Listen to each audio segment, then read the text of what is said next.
3, 2, 1. We're on. We are now on. We're on for the Independence Day edition of the Weekly Update Show. I'm doing the Hawaiian edition. There you go. Nothing wrong with the Hawaiian edition. Tahiti shirt on. Yeah. Yep. All right. So we are. We got the Independence Day edition. We got. I think the last couple of weeks I didn't do a quote. We got a pretty good. Yeah. I kind of got off that, but we're back to a quote. And quote? The quote. We'll go to the quote. Nothing like jumping right in. May as well jump right in. So from William A. Ward. So William A. Ward was a motivational writer, born in 1921, dies in 1994. He wrote over 100 articles, poems, meditations that were published in magazines like Reader's Digest, the Phi Delta Kappan, Science of the Mind magazine, and other publications. So the pessimist complains about the wind. The optimist expects it to change. The realist adjusts the sails. Okay. What does that possibly have to do with TSP? This is a really good quote, right? To help us consider how we view the stock market and TSP investing. We all know the pessimist. The market's tanking. This sucks. I'm not going to be able to retire now. Blah, blah, blah, right? We all know the optimist. Don't worry about it. The market always goes up. This is an opportunity to buy more shares cheaper. It'll be fine. And then there's the realist or the technical analyst who makes adjustments based on what's actually happening. So there's no value in complaining when the market is moving against you. And worse, really, is the eternal optimist who hopes the market will stop falling. We all would prefer the market always goes up, but the realist sleeps well at night knowing how to adjust when it doesn't. That is the quote for the week. That is a good quote. Yeah, I thought so. All right. So we had a mixed but pretty solid week for the TSP funds.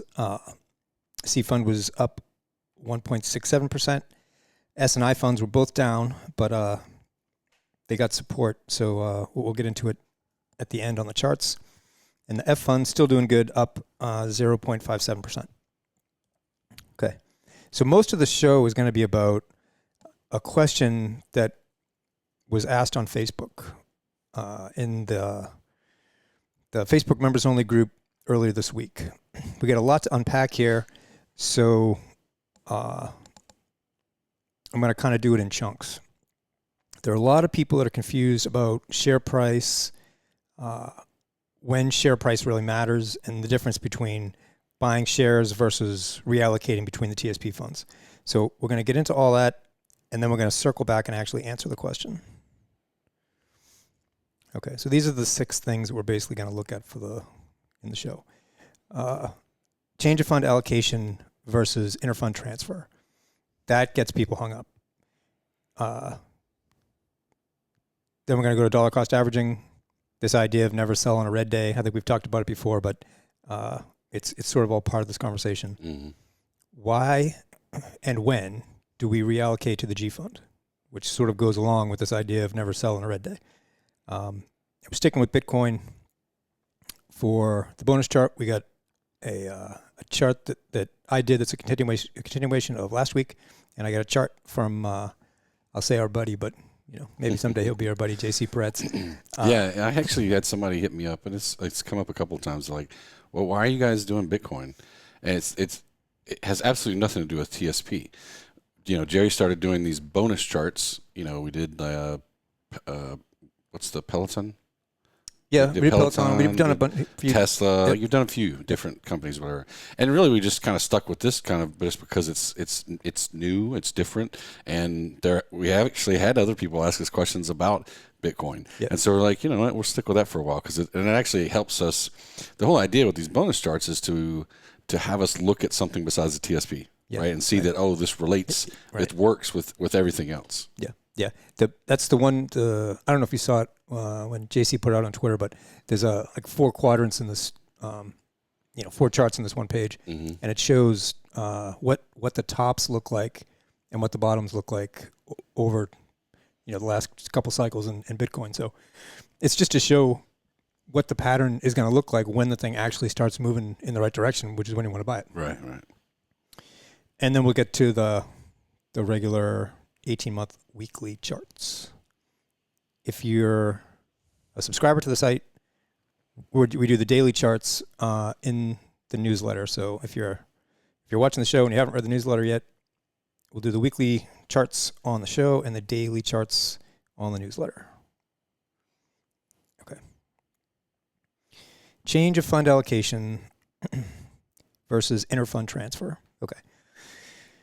So it helps to think of your TSP account as two separate buckets of money.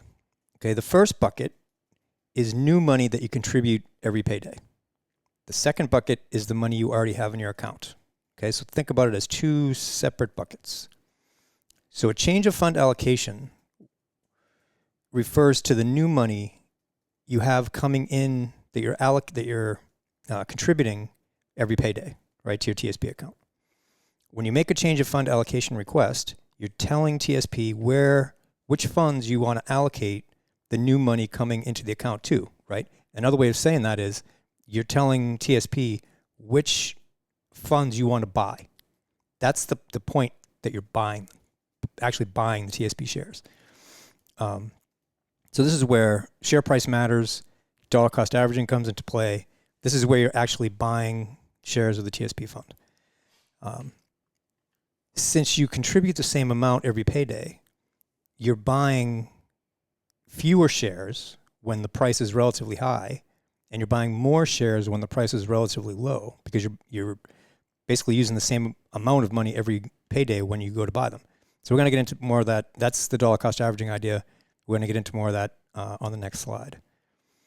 Interfund transfer, okay, the other bucket refers to the money that you already have in your account. So as you progress along in your career, the value of your account grows, and how you manage your account becomes way more important than how you allocate the new money that's coming into it. Okay. Dollar cost averaging. So this is from Investopedia. Okay. Dollar cost averaging is an investment strategy in which an investor divides up the total amount to be invested across periodic purchases of a target asset in the effort to reduce the impact of volatility on the overall purchase. The purchases occur regardless of the asset's price and at regular intervals. In effect, the strategy removes much of the detailed work of attempting to time the market in order to make purchases of equities at a best price. Dollar cost averaging is also known as constant dollar plan. Okay. Okay, English. Yeah, so for us in TSP, yeah. So what does it mean for us in TSP? So we can contribute up to $19,500 a year into TSP. So whether or not you max out your TSP contributions, you pick an amount that you're going to contribute every payday. It's usually some percentage of your pay, right? Okay. So for the most part, that amount stays fixed. So you're contributing the same amount every payday. So let's say you've set your fund allocation, okay, to 100% C fund. So that means every payday, all of your new contributions will go toward buying shares of the C fund at whatever price the C fund is at that day. Okay, you're buying those shares that day. As the price of the C fund goes up and down, you'd buy more or fewer shares, right? You buy more shares when the price is low and fewer shares when the price is high, okay? So this is where you are actually buying the shares at a certain price. Once you've purchased the shares at whatever price it was, the value of your overall account just went up by the amount that you contributed, right? So that's the idea of the first bucket, the new money that you got, all right? Once you've made the contribution and bought whatever shares, whatever funds at the share price that you bought them at, now the money is in your account, and it becomes the way to look at the second bucket is as 100%. Like, there's no more talking about share price and how many shares did I get, and if I move from the C to the G, does it change the share price? None of that matters. You whether you have $1,000 in your TSP or $1 million, you have 100%, right? So the rest of what we're going to talk about basically is how you manage that 100%. Okay. Interfund transfer is the mechanism that you use to tell TSP which funds you want to reallocate in the second bucket of money. Okay. So the second bucket of money, second bucket is the money you already have in your account, right? So whether you got $1,000 or $1 million, the total is 100%. So if you distribute that 100% between the funds that are going up, the dollar value of your account grows. If you distribute that 100% between the funds that are going down, the dollar value of your account shrinks. This has nothing to do with share price or the number of shares that you own or any of that. If 100% of your account is allocated to the C fund and the C fund goes up 1% that day, your account grows by 1% that day. If the C fund goes down 1%, the value of your account goes down by 1% that day. It's that simple. You're not buying and selling shares. You're redistributing your 100%, whatever amount that is, between the funds you think will increase in value. It doesn't have anything to do with share price or the number of shares. So hopefully that clears up some of the made it clearer. Clearer, yeah. It is hard to wrap your head around. I mean, I still at times have a hard time explaining it, even though I understand it. This idea of new money versus the money you already have, and how to treat those differently, right? And what we say, right? Our methodology, we don't treat them any different, because in our mind, I think it's just simpler to say, okay, I'm changing both at the same time, so I don't lose track. Right. And really, again, we look at it because we were in a long enough time that my main bucket is the one I'm worried about. Right. New money wasn't making a huge impact in my TSP, right? Right. So just to keep them, correlated is not the right word, in sync. Yeah, right. In because sync. If you know too, if you forget, because one day you'll look and you'll see and you're like, how come I have $10,000 in F, right, or something right. random? Yeah. And so we just move it all at the same time because we want to take full advantage of the trend. Yes. All right? Or protect all of our money. So why would we have them in two different things? Right. That's what we would say. That's exactly right. I mean, you could do this dollar cost averaging thing, right? And it is, you're right. It's only about the new money that you're putting in. So it's important. And it's obviously the earlier you are in your career, the more important it is, because you don't have a big right. second bucket of money yet, right? If you go along with this idea that the market always goes up over time, which it does, and we're going to get to that a little bit, but if you do dollar cost averaging, you're contributing the same amounts every payday. You're buying fewer or more shares depending on whether the price is relatively high or low. And over time, as price goes up, the value of your, those dollars will go up. But the reality kind of is, once you made the contribution, whatever you bought, now that amount is part of the total that you can use to redistribute. Mm-hmm. Now you're not buying new shares with that amount. You're redistributing it to the funds that you think are going to go up or not go down, hopefully. Yeah, it's just a very different way of looking at it than it would be if you were doing this in even an IRA account where you are buying actual shares of a stock. Right. If you're doing it in a normal IRA account, like a Fidelity or whatever, like we do, like we're buying real shares and we're selling real shares. It's not really the way that happens in TSP. No, I mean, I kind of do my Fidelity account the same kind of way. Like, I treat it the same way. Exactly. Yeah. I'm just saying that even though we do the same methodology, at least in there, you're actually buying and selling shares. Yes. Yeah. Absolutely. Right. Yeah. And that's not 100% the case the way it works in TSP, particularly with the IFT. Right. Yeah. Right. Yeah. And I don't like the language. The semantics it really messes people up because I say they do that on purpose, but that's just me. They want us to not understand. They probably do. That's probably true. It's easier if we just go along. Yeah. The problem, there's really two words that kind of get people messed up. Well, I guess three: buy and sell, and allocation. Mm-hmm. So when you tell when you make a change of fund allocation request, it's where your new money is going to go, right? Which funds you want to buy. When you make an interfund transfer, you're reallocating between the funds. So I tried not to use that word allocation because it means different things depending on which pot of money you're talking about, right? So I don't like that. And the other thing is, and I do it all the time. I'm selling the C fund and buying the G fund. Yeah.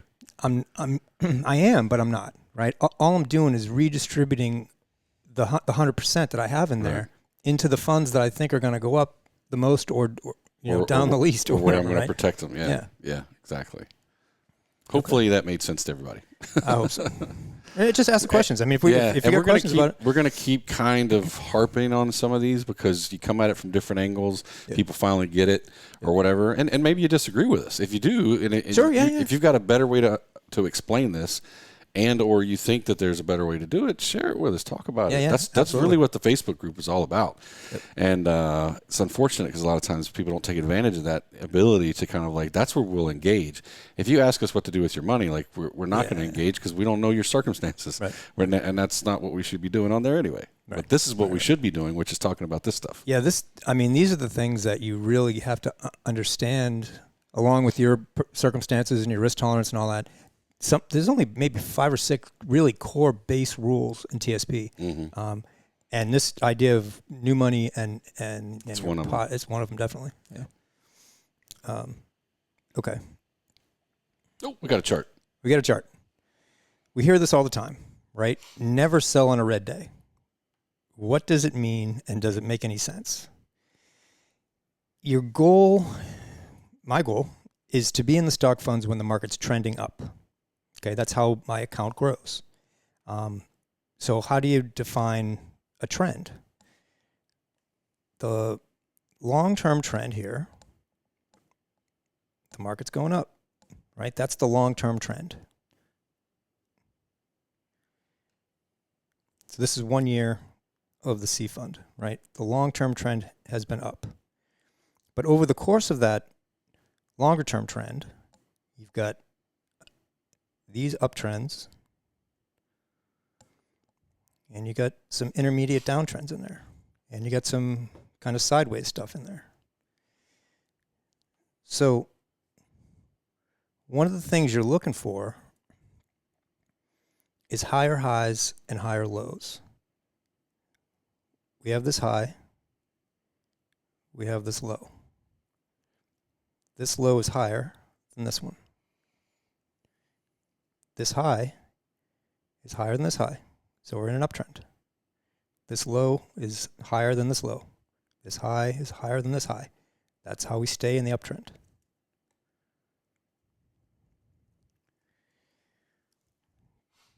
Now the market comes down. This low is lower than this one, so that's a huge problem right away. Then the next high is much higher than the previous high. So the trend changed. Right? And you don't know how low it's going to go. There's no way of knowing it. So depending on your time frame, you want to get out, go to the G fund sometime in here, or at least in here. Yeah, once you've confirmed the new trend. Yeah. So you don't know that the market's not going to keep going down there. On the next higher time frame out, this low obviously is pretty significant. This high is lower than this high. Right? So now you get a problem. If this low had closed down here, now you'd have a longer term downtrend. Fortunately for us, and this was a big indicator, when this low did not get below this low and we had a big gap up, that was the time to get back in. And then once we sort of established this channel, we're in good shape, right? This day right here, a couple days, was a bit of a problem. This whole thing was kind of messy. But in general, you get the idea. What you're trying to do is be on the right side of the trend. So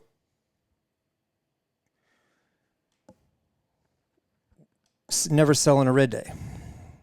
I guess the question would be, if you don't, so sell meaning reallocate or redistribute. What it actually means is don't redistribute to the G fund on a down day, because the idea is that the market came down, and so if you would have absorbed the losses, quote unquote, if you do that, right? Yeah. And what I always argue is you're going to absorb it whether you like it or not if you stay in there, because your account is going to go lower. Right. The 100% we keep talking about, your bucket will go down. It's going to shrink. Yeah. We don't want our bucket to go down. Right. We want to, first rule is don't lose money. Right. So we move that pretty bucket over here to the G fund where it's safe. Even though we don't know exactly where it's going to go, we know that the risk is too high to leave it in there. Exactly. Right. And then we wait till we get a confirmed uptrend, and then we move it back. Right. Right. That's really the idea. That's very simple. Yep. Why folks? I mean, I know why folks, potentially disagree with it, because you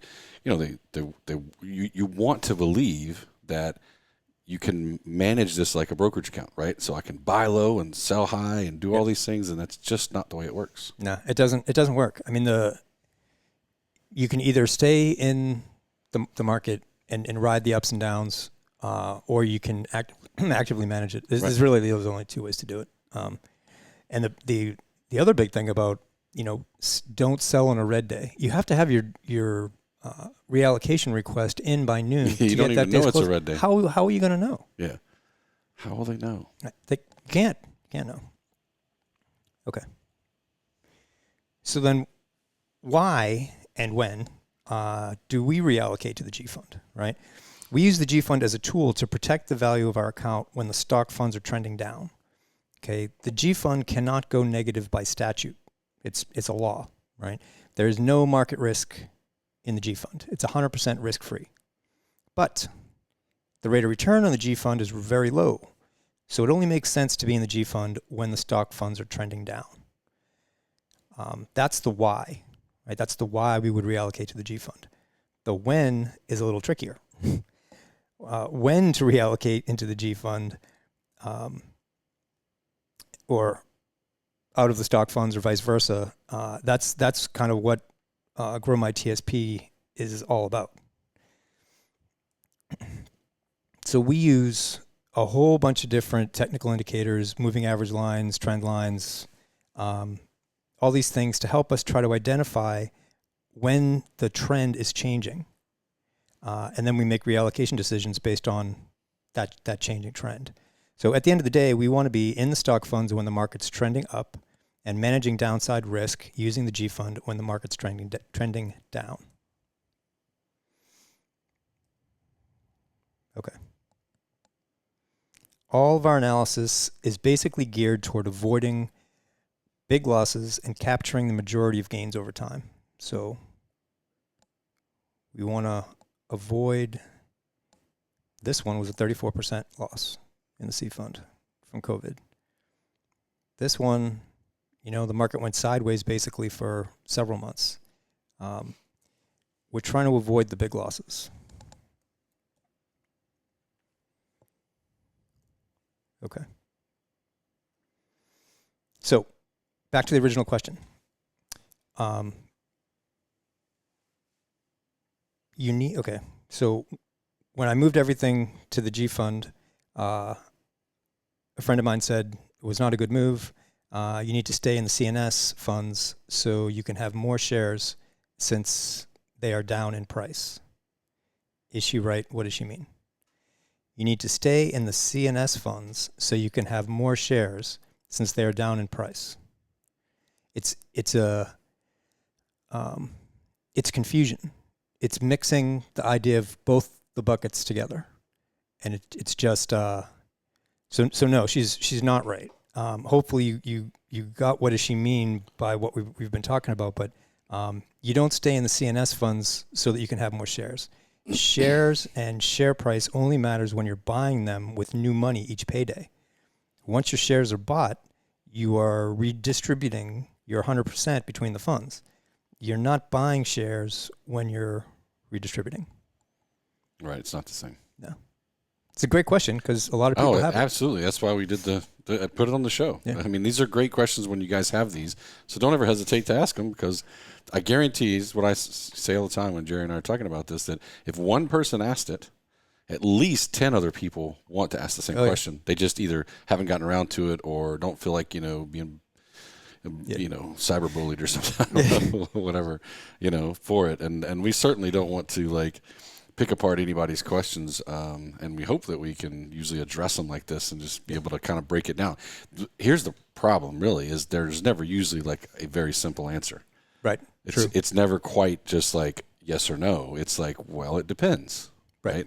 It depends on what we're talking about. Are we talking about IFTs? Are we talking about, the fund allocations? Yeah. Most of the questions we get are people, they'll ask the questions with respect to themselves too. Yes. And that's something that we just, we don't know your circumstances or your risk tolerance. You can't do it. So, but hopefully that clears up that question anyway. If not, we'll keep on doing it. Bonus chart, staying with Bitcoin. So I did not put the Fibonacci retracement levels on here like I did the last time. The reason, Conan likes Bitcoin for the sake of Bitcoin. I like it because when when Bitcoin topped out here,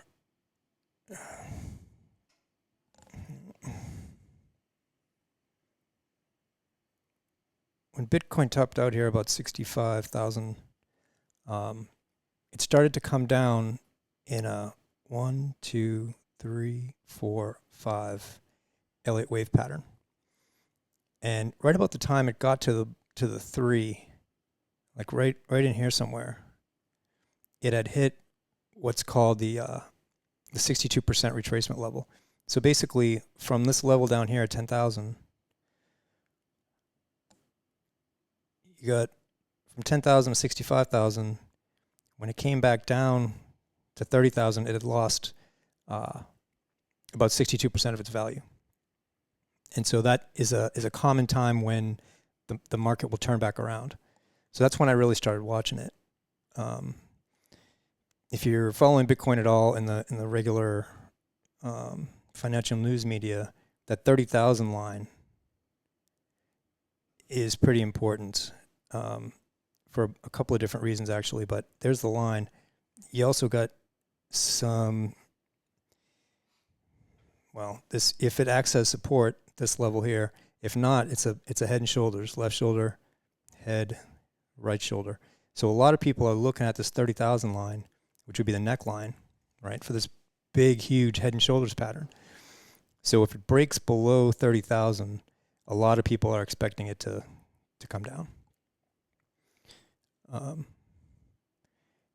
going to wait and see what the market does. Right now, I'm kind of focused on the completion of this 5 Elliott wave pattern. So we got 1, 2, 3, 4.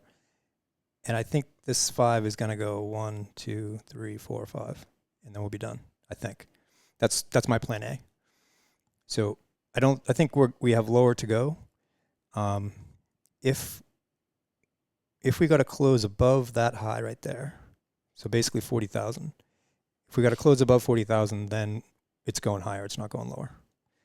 If it did that, it would be something like that, right? Which is basically a smiley face. Why does that matter? Because JC Peretz likes to do smiley faces or frowny faces, right? So here's the 2018 bottom in Bitcoin, and it's got the smiley face. And once it broke back above the prior main high there, it kept on going. You also got a frowny, right? When you have higher highs, that's good. Then you have a low. This high didn't get above that one. That's not good. This low got below this low, right? This is what creates this rollover, the frowny face for him. But then the Bitcoin tanked after that. So right now, we're past this, but this is what the peak looked like in 21. Kind of similar to what the peak looked like in 13. And the other thing he's trying to point out here in these is you get the relative strength. This is these blue lines down here are relative strength lines. So relative strength is decreasing as price is increasing here. Right? We've talked about that before. It's a divergence, and it indicates that price is going to be rolling over. It doesn't always happen, but it happens. You don't always get a divergence, but when you do, they're definitely, you want to pay attention to it. It's the same here on the bottom. So you got a positive divergence, meaning relative strength is increasing even though the price is continuing lower. So relative strength continued higher, price bottomed out, and eventually went higher. So this is a concern right now. In 21, you got relative strength decreasing as price was increasing, and we know that it rolled over from there. So this is what happened actually at the top up here at like 65,000. Okay. So the 18-month weekly charts. We get the C, S, I, and F. Weekly charts. Da-da-dun. All right, what do we got? C Fund had a pretty good breakout this week. Let's see, I can expand that a little bit. We had about 7 weeks of pretty much flat right along that 22 or 4,200 level, right above it. And then last week, we got support at the 10-week moving average line.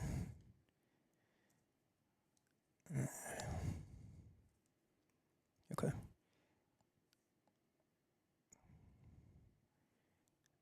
Last week, we got support at the 10-week moving average line right there. Closed up for the week, and then this week continued the breakout. So C Fund is looking good.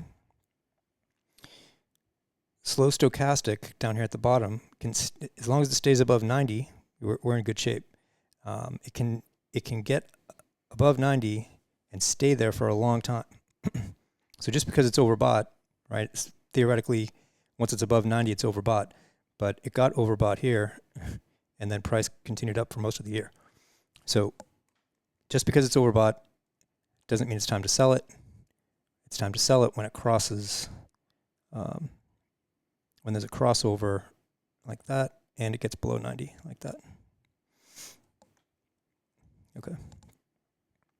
MACD, nothing really interesting is going on. And relative strength is pretty flat. So good breakout in the C Fund. S Fund, we're in a longer flat consolidation in the S Fund. We talked about this last week. S Fund had a pretty good pop last week.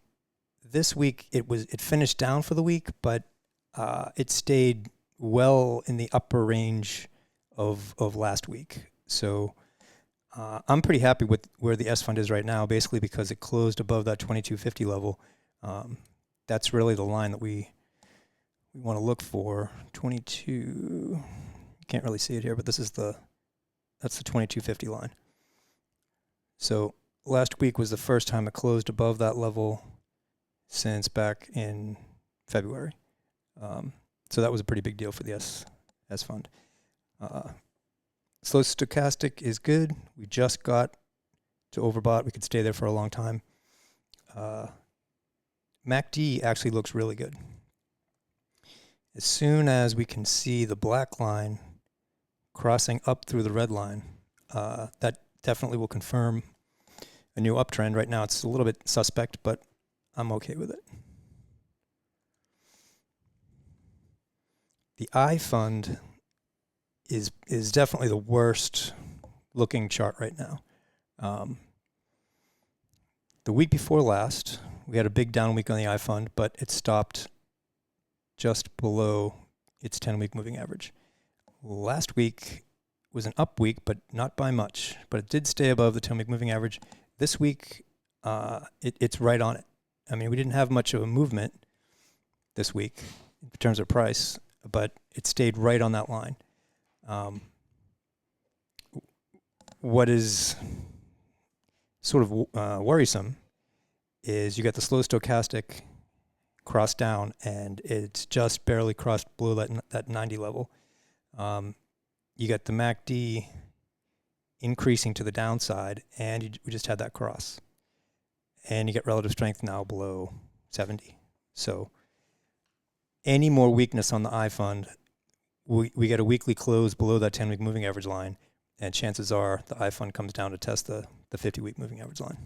So I'm glad I'm not in the I fund. F fund, we've been talking about this for quite a while. F fund's been killing it. The mainstream media is talking nothing but inflation, and the bond market is not buying it. Especially this week, we had a big, definitely got support at the 10-week moving average line. We've been riding that 10-week for quite a while, and now we are hitting resistance at the 50-week. So if the 10-week can cross up, so if the red line crosses up through the blue line, we're in great shape. You get slow stochastic, just went over bot. We had the MACD cross back here, and relative strength is continuing to go up. So we're in good shape on the F fund. Of course, the F fund doesn't give you the kind of rate of returns as the stock funds, but it's a whole lot better than the G fund. Yeah. Questions? That's it. All right, folks. If you have any questions, as always, put them in the comments section. If you watch this on YouTube, you can comment there. Put your questions. You can also do it on Facebook. The show comes out every Sunday at 6:30 on Facebook. It comes out a little later than that on YouTube. If you like it, share it with your friends. Share with friends. One other thing I forgot. I've had a lot of people hitting the members-only Facebook group that are not subscribers to the site. So I don't know if there's confusion or what, but if you want to be in the members-only group, you need to be a subscriber to the site. Got to be a member. Got to be a member. That's why it's called members only. That's the whole point. And, the only real difference there is that lets, if you're a member, then we can talk a little bit more in detail about, an allocation we may have just done, or what, questions they have on the newsletter and things. It's an easier way for us to talk. We do tend to put out a lot more content probably in the non-member group, just because we do the podcast, we do things like this. But what we don't do is discuss things that are within the subscription, because obviously the alerts are allocations and that stuff. And that's really how we keep it separate. Yep. All right. Is that all you got for us? That's it. Hope everybody has a great 4th of July weekend. We're going to start it right now. Yeah. It looks like it's morning time, but it's not. Yeah, we're taking it easy right now with a little cold coffee. That's it. All right, you guys. Hope you had a great weekend. Happy 4th of July. And if you had to work this weekend, hopefully you get some time off soon. Exactly. All right, let's take it out.